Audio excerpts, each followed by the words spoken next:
자, 반갑습니다. 공법 특강 물리2 영역 맡은 장현수입니다.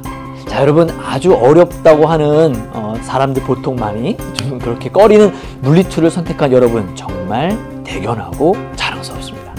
우리 물리2를 공부하면 일단 두렵고 또 내가 정말 잘할 수 있을까라는 그런 마음가짐을 많이 갖는 것이 일반적인데, 여러분이 물리2를 선택했고요, 그죠?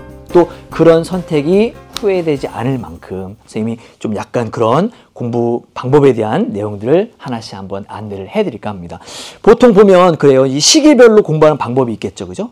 또 두 번째, 여러분이 어떤 성적인지 잘 모르니까 등급별로 공부하는 방법이 있을 것이고, 또 아무래도 여러분보다 선생님이 먼저 이제 물리를 공부한 선배로서 전혀 여러분이 물리2를 선택한 것이 후회되지 않을 그런 공부 방법이나 학습 팁 같은 것들을 좀 안내를 해드리도록 하겠습니다. 자, 그럼 한번 들어가 보도록 해볼까요? 자, 먼저 우리 시기별 학습 방법이에요. 시기별은 크게 중요한 건 두 가지입니다. 처음 지금 겨울방학부터 6월 모평 전까지, 그리고 6월 모평이 끝난 다음에 수능까지거든요. 그런데 좀 더 구체적으로 세분화해보면 일단 겨울방학입니다. 겨울방학 때는 아무래도 개념 중심으로 여러분들이 뭐 개념도 잘 쌓아둬야 할 것이고요, 그죠? 또 공식들도 잘 외우되 많이 유도해 나가는 과정을 가지고 수능 개념 교재로 충분히 공부하시면 아마 겨울방학 때 할 건 다 한 것이 아닐까라는 생각이 들어요. 특히나 수능 개념은 문제풀이가 거의 없어요. 거의 없이 전부 다 개념 중심으로 선생님이 강의를 이미 만들어 놨습니다. 여러분이 겨울방학 동안에 그 수능 개념을 통해서 개념만 충분히 닦아 놓더라도 사실은 아주 기초가 잘 된 그런 공부 학습 방법이 아닐까라는 생각이 듭니다. 자, 두 번째, 우리 3월부터 4월까지예요. 물리2는 3월 달에 전국 학평이 없습니다. 아무래도 3월과 4월은 4월 학평을 대비하는 그런 시기예요.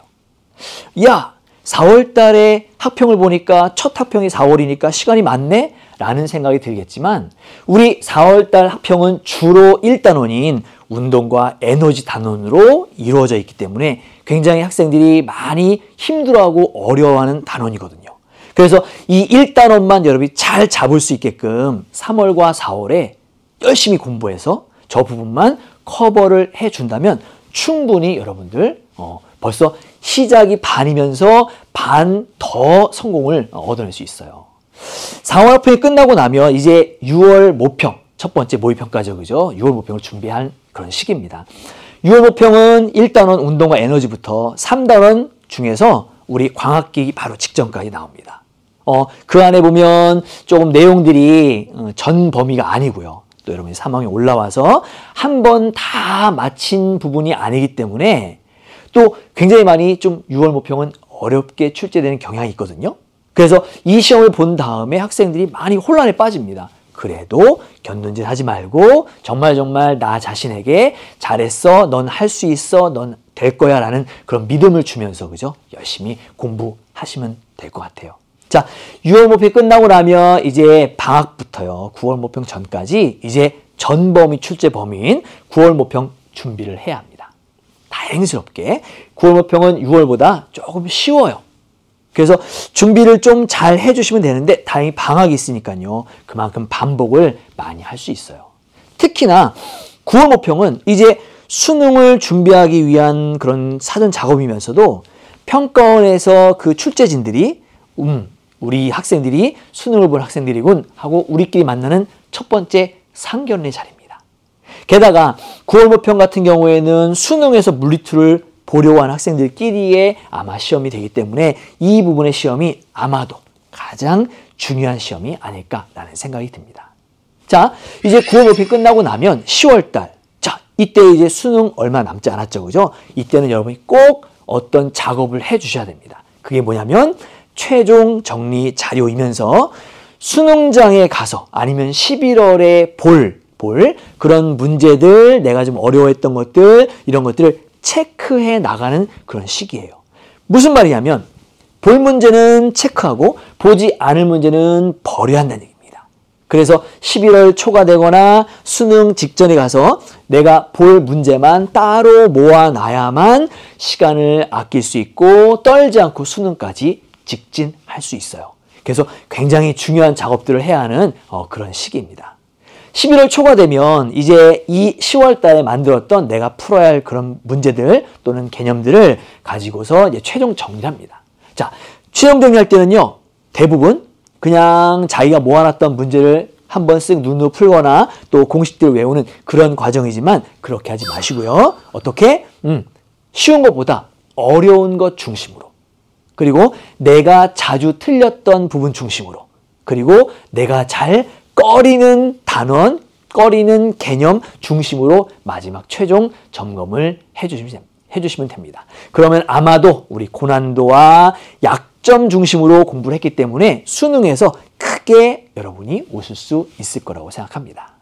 자, 우리 이제 시기별 학습 방법은 살펴봤으니까요. 두 번째 우리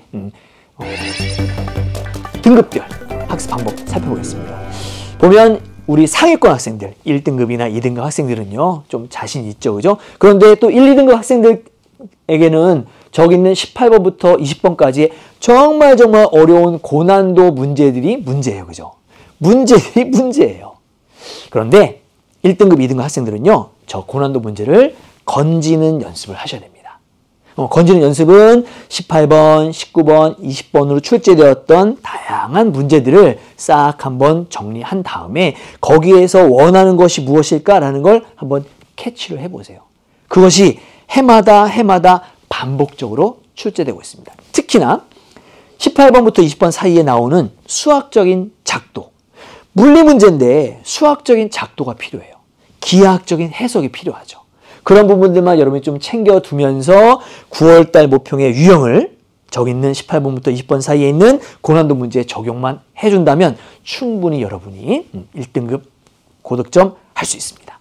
자, 우리 한 3에서 4등급 정도 되는 우리 중위권 학생들입니다. 3에서 4등급 중위권 학생들은 오히려 거꾸로 18번부터 20번까지 버리기 연습을 좀 해주세요.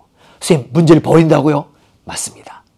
18번, 19번, 20번 문제에 굉장히 시간이 많이 걸리고 어려운 문제에 시간을 허비하지 말고 차라리 1번부터 17번까지의 문제를 좀 더 핵심적으로 집중해서 완벽하게 맞출 수 있는 그 연습을 해준다면 여러분이 지금까지 받았던 등급보다 훨씬 좋은 등급을 받을 수 있을 거라 선생님 확신합니다. 자, 우리 이제 5등급 이하의 학생들 같은 경우에는요, 그래요. 너무 욕심내지 마시고요. 차근차근 공부하시고 1번부터 17번 사이의 문제 중에서 우리 2점 배점 문제 있죠? 2점 배점 문제 10문제 맞출 수 있으면 좋습니다. 보통은 여러분이 문제를 풀 때 1번 풀고 2번 풀고 또 2번 푼 다음에 3번 풀고 순서대로 푸는데 그거 좋은 방법 아니에요. 왜? 문제 속에는 2점짜리와 3점짜리가 막 랜덤으로 섞여 있다고요. 그러므로 우리 5등급 이하의 학생들은 2점짜리 10개, 즉 20점만 받아도 충분히 여러분들 지금까지 받았던 등급보다 훨씬 더 잘 받을 수 있는 기초를 닦을 수 있습니다. 거기에다가 좀 쉬운 3점 있어요. 그죠? 그 다음에 여러분이 좀 자신 있어 하는 파트에 3점 문제 몇 개만 건진다 하더라도 충분히 여러분이 지금까지 받았던 등급보다 훨씬 더 높은 등급을 받을 수가 있을 거라 생각합니다. 자, 이제 우리 시기별과 또 등급별 공부 방법에 대해서 알아봤는데요. 선생님이 준비한 물리2 최적화된 두뇌를 만드는, 그죠? 여러분 물리 고수를 위한 팁을 몇 가지 전수를 좀 해드리도록 하겠습니다. 자, 그 중에 첫 번째는요, 바로 문제 상황을 역추적하는 겁니다. 자, 무슨 말이냐면 보통 우리 물리는요, 거의 다 그림이나 표나 이런 문제 상황이 나오잖아요. 그죠? 그런데 여러분들이 문제를 읽고 그림을 보면 그만큼 시간이 많이 소요됩니다. 따라서 그림을 딱 보고는 아, 이건 무슨 문제겠구나 라고 역으로 발문을 추적하는 거죠. 그렇게 하고 나면 제일 좋은 거 그래요. 바로 시간이 절약됩니다. 시간이 절약되면 어려운 문제까지 풀 수 있는 시간을 확보하게 되니 이 부분들을 한번 꼭 활용해 보시고요. 선생님 학교에 있는 제자들 중에서도 선생님과 같이 공부한 친구들 중에서도 이 문제 상황 역추적 방법을 이용해서 1등급을 찍은 학생들 굉장히 많이 봤습니다. 꼭 한번 해보세요. 자, 한번 볼까요? 여러분, 왼쪽에 있는 그림에서 오른쪽 그림으로 상황이 바뀌었답니다. 아, 왼쪽 보니까 축전기 3개가 직렬과 병렬로 혼용되어 있어요. 그죠? 그리고 지금 스위치는 닫혀 있다고요. 자, 그런데 오른쪽에 보면 스위치를 열었어요. 스위치를 열었다는 얘기는 왼쪽에 스위치가 닫혀 있었으니까 축전기가 완전히 충전되었구나. 그런데 스위치를 열었네. 그러면 A와 B와 C에 어떤 변화가 생겼을까? 특히 C 같은 경우에는 급한 간격을 더 벌렸으니 C의 전기용량 바뀌었으니까 여기는 A와 B와 C에 모이는 전하량 변화 또는 걸리는 전압 변화 이런 걸 가지고 우리가 전류의 방향 A, B까지 만들어낼 수 있겠구나 라는 걸 이 그림으로 본다면 정말 여러분 물리를 잘할 수 있습니다. 물론 아직 우리는 축전기에 대한 기본적인 내용들이나 좀 심화된 내용까지 공부하지 않았기 때문에 이 부분을 보고도 잘 모르겠는데 라고 생각할 수 있지만 그건 당연한 거예요. 하지만 선생님이 지금 안내해드린 그 방법, 저런 게 있겠네? 정말 그림을 보고 우리가 문제 상황을 역추적한다면 시간이 그만큼 많이 절약되겠네? 라는 걸 여러분이 믿고 계시는 얘기입니다. 자, 한번 진짜 문제를 보도록 할까요? 자, 진짜 문제는 바로 이렇게. 보니까 쭉, 그죠? 우리가 생각하지 못했던 건 딱 하나. 뭐냐면, 3개의 전기 용량이 같은 것. 나머지는 똑같아요. 그죠? 이런 식으로 그림에 나와 있는 문제 상황을 보고 여러분이 문제를 역추적하게 되면 시간이 정말 많이 절약되고 그 부분이 절약된 시간으로 다른 문제를 풀 수 있는 세이빙된 시간들로 여러분이 고득점에 이룰 수 있다라는 겁니다. 실제로 선생님이 많이 써먹어봤고 이걸로 득을 본 학생들 많이 봤습니다. 꼭 한번 해보시기 바랍니다. 자, 두 번째 방법이에요. 두 번째 방법은 공식은 이해가 우선입니다. 학생들이 수학처럼 물리 공식을 외웁니다. 그런데 문제는 뭐냐면 수학은요. 공식을 외운 후에 그것을 바로 적용할 수 있어요. 외우기만 해도. 그런데 물리는 아니에요. 이 공식을 외웠다 합시다. 이 공식을 외웠다 하더라도 적용할 수가 없으면 안 된다는 얘기입니다. 그래서 자, 어떻게? 선, 이해, 후, 암기. 무조건 물리에 나오는 공식은 선, 이해, 후, 암기다 라고 지금 우리 선생님하고 같이 공부하면서 반드시 여러분 머릿속에 각인해 두시기 바랍니다. 한번 예를 들어 볼게요. 지금 여기에 있는 이 식은요. 단진동에 나오는 용설 진자의 식이에요. t는 2파이 루트 k분의 m. 우리 앞으로 이제 공부를 할 거란 말이죠. 그런데 이걸 그냥 수학 공식처럼 달달달달 외웠습니다. 그런데 이걸 문제 속에 적용하기가 힘들어요. 왜? 물리는요. 그렇게 문제 해결 그 능력을 물어보지 않거든요. 따라서 이런 문제가 나오면 맨 먼저 단계별로 단진동은 알짜임이 있어야 되지. 그 알짜임이 복원력이야. 그 복원력 식은 F는 마이너스 M 오메가 제곱 X라서 변이에 비례하고 진동 중심의 방향을 향하는 힘의 방향을 갖고 있어. 그런데 이 복원력은 탄성력의 식 후크의 법칙에 따라서 F는 마이너스 KX가 되니까 앞에 있는 F가 같다면 뒤에 있는 이 식이 같아서 여기에서 우리가 다음처럼 오메가는 T분의 2파이까지 식을 넣어서 우리가 아까 만들었던 그런 공식을 얻어낼 수 있어 라고 천천히 뭐예요? 유도합니다. 그렇게 유도를 해 나가는 과정 속에서 여러분에게 공식이 이해가 될 것이고 맨 마지막에 공식이 다 이해되고 나면 그 부분을 가지고 여러분이 문제 상황에 적용도 하고 공식에 써먹거나 그렇게 해 주시면 되겠습니다. 그래서 이 나와 있는 t는 2파이 루트 k분의 m이라는 식을 앞으로 우리 배우게 될 텐데 이 식뿐만 아니라 물리에 나와 있는 정말 다양하고 많은 공식들을 공부하실 때에는 선생님처럼 이렇게 이해를 하기 위해서 적극적으로 유도하는 과정 필요합니다. 어떤 학생들은 그런 유도 과정을 그냥 소거한 채 싹 생략 스킵하고 바로 그냥 공식만 외워서 적용을 안 됩니다. 안 됩니다. 선의의 후암기 반드시 이용해 주시고요. 자, 마지막 팁이에요. 이것도 굉장히 중요합니다. 여러분이 공부를 하다 보면 내가 모르고 있는 것이 뭔지 잘 몰라요. 공부를 많이 하면 할수록 더 모르는 것이 많아집니다.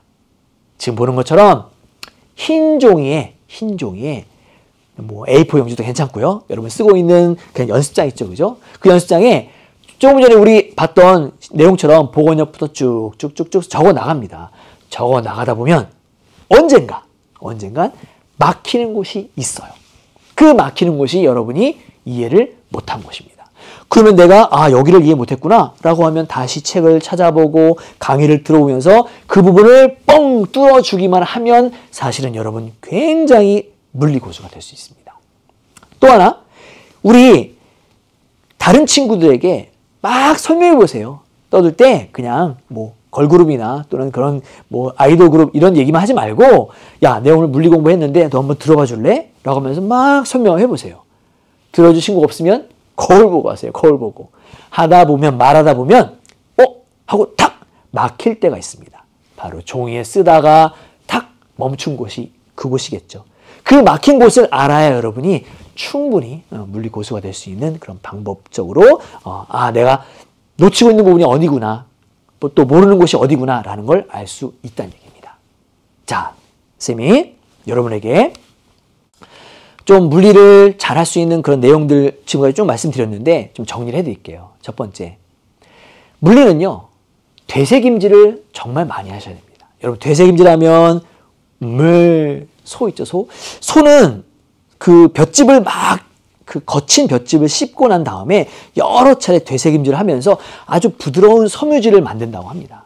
물리도 마찬가지입니다. 딱딱한 물리 공식, 딱딱한 물리 개념 이런 것들을 여러 차례 되새김질 하셔야 돼요. 그러다 보면 부드럽게 소화가 될 것이고 부드럽게 여러분의 물리 실력을 업그레이드 시킬 수 있는 그런 부분이 될 거라고 믿고 있습니다. 두 번째, 공식의 노예가 되지 마십시오. 우리 아까 말씀드린 것처럼 이 부분에 있어서 공식 같은 경우에는 그냥 우리 아까 봤던 것처럼 이렇게 씩 외웠다. 외운 게 다가 아니라는 얘기죠. 공식은 이해한 다음에 자꾸 적용하고 써먹으려고 공식을 우리가 외워두는 것이지 공식만 외운다고 되는 것이 아니라는 겁니다. 그 부분을 반드시 명심을 해두시기 바라요. 자, 그리고 마지막으로요. 다다익선. 물리는 물론 다른 과목도 마찬가지입니다. 많이 보면 볼수록 좋아요. 한 번 본 친구보다 두 번 본 친구는요, 더 많은 것들을 알고 있고 이해할 수 있고요. 또 두 번 본 친구보다는 세 번 본 친구가 더 그렇습니다. 그런 부분들 여러분이 꼭 이해하시고 물리 공부할 때 쌤이 여러 가지 이제 말씀을 드렸는데 정말 여러분 것이 될 수 있도록 그렇게 많이 받아들이시고 많이 노력하세요. 여러분이 여러분 스스로를 믿을 때 여러분 스스로 나 할 수 있네? 라는 자신감이 생깁니다. 그 어려운 물리를 여러분 선택하는 그 순간에 여러분 스스로 여러분을 믿으면서 여러분에게 자신감을 스스로 주고 스스로 토닥토닥하는 그런 여러분이 되시길 정말 간절히 바라겠습니다. 자, 이제 우리가 물리투 공부를 함께 시작하려고 하는데요. 쌤이 얘기했던 많은 내용들이 훅 지나가는 것이 아니라 여러분 몸에 배고 생활 습관에 철저히 배일 수 있도록 여러분 좀 실천해 주셨으면 좋겠습니다. 자, 여러분 큰 소리로 파이팅하고 이 시간을 마치겠습니다. 자, 여러분의 물리투 학습을 위하여 정말 최선을 다하시기 바랍니다. 파이팅!